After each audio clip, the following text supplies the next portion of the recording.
11 अप्रैल को भारत के प्रधानमंत्री अशोकनगर जिले के श्री आनंदपुर धाम ईसागढ़ में आ रहे हैं। प्रधानमंत्री के आने की खबर के बाद अचानक ये स्थान सुर्खियों में है।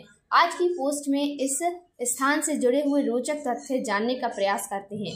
मध्य प्रदेश के अशोकनगर जिले की ईसागढ़ तहसील मुख्यालय से 3 किलोमीटर दूर श्री आनंदपुर धाम नाम से एक आश्रम बना हुआ है, जो परमहंस अद्वैत मत का वर्तमान में सबसे महत्वपूर्ण धाम माना जाता है। श्री परमहंस अद्वैत मत का विश्वव्यापी भक्ति परमार्थ का प्रमुख सत्संग केंद्र श्री आनंदपुर है। इस विशाल आश्रम से संबंधित परमार्थ के केंद्र एवं सत्संग आश्रम संपूर्ण भारत में है। परमहंस अद्वैत मत उत्तरी भारत में पंथों का एक समूह है। इसकी स्थापना श्री 108 श्री स्वामी अद्वैत आनंद जी महाराज प्रथम पातशाही जी ने की थी। इन्हें परमहंस दयाल जी महाराज के नाम से भी जाना जाता है। इस मत का लक्ष्य सुरत शब्द योग द्वारा आत्मा को परमात्मा में एकाकार करना है।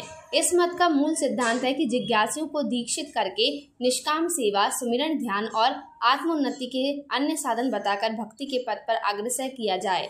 इस मत परंपरा में अब तक 6 गुरु हुए हैं, जिन्हें पातशाही कहकर संबोधित करने की परंपरा प्रथम पातशाही श्री स्वामी अद्वैत आनंद जी महाराज 1919 तक रहे।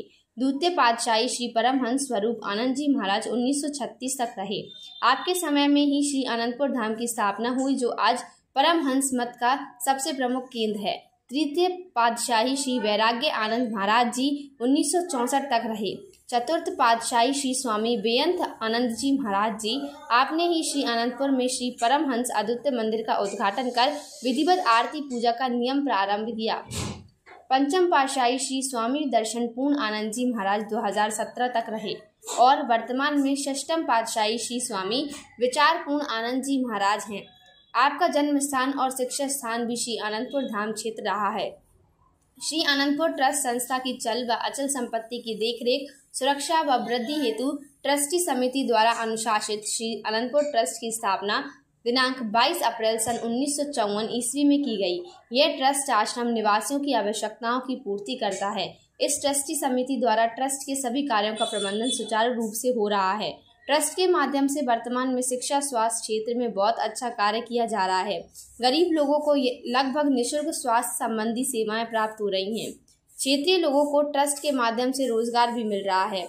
जिले में श्री आनंदपुर धाम बनने की कहानी कहते हैं कि परमहंस अद्वैत मत के संस्थापक श्री परमहंस दयाल जी श्री प्रथम पातशाही महाराज जब आगरा में अपने पावन सत्संग वचनामृत सुना रहे थे, तब ईसागढ़ निवासी सेठ पन्नालाल जी मोदी ने इस सुअवसर को प्राप्त कर ईसागढ़ पधारने की विनती कर महाराज से निवेदन किया।